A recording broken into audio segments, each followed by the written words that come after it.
Bienvenue dans cette vidéo où nous allons décrire le fonctionnement du menu aléatoire.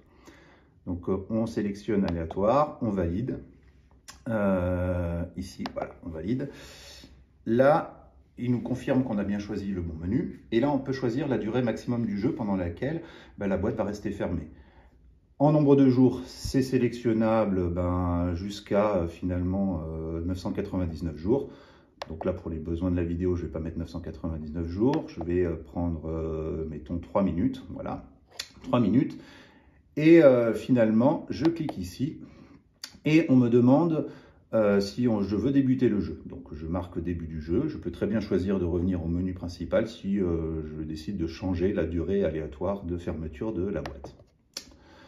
Si je décide d'afficher ou non le compte à rebours, donc dans la précédente vidéo, j'avais décidé d'afficher le compte à rebours. Dans ce cas-là, ici, je ne vais pas afficher le compte à rebours. Je clique sur non et je valide.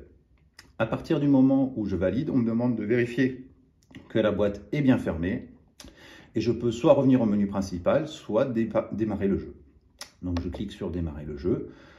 La séquence de verrouillage débute.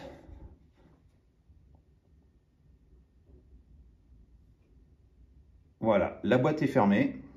La boîte est fermée et finalement, je ne sais pas pendant combien de temps elle va rester fermée. Alors, elle va rester fermée entre finalement 0 secondes et 3 minutes. Donc après, évidemment, ça dépend de ce que vous avez sélectionné en termes de durée.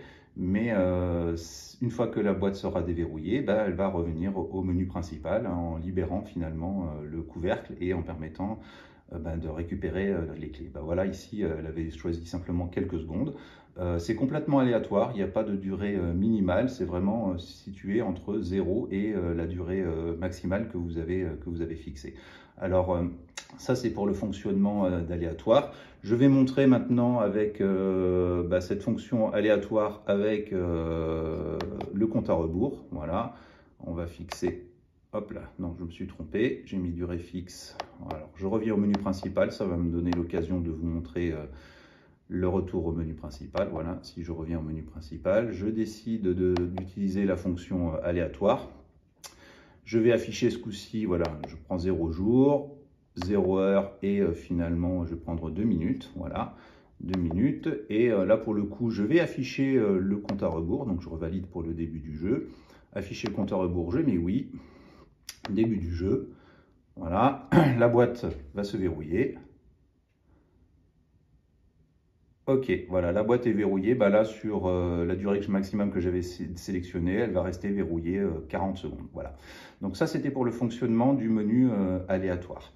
Donc je te donne rendez-vous dans la prochaine vidéo où on va finalement pouvoir voir le jeu de dés et son fonctionnement.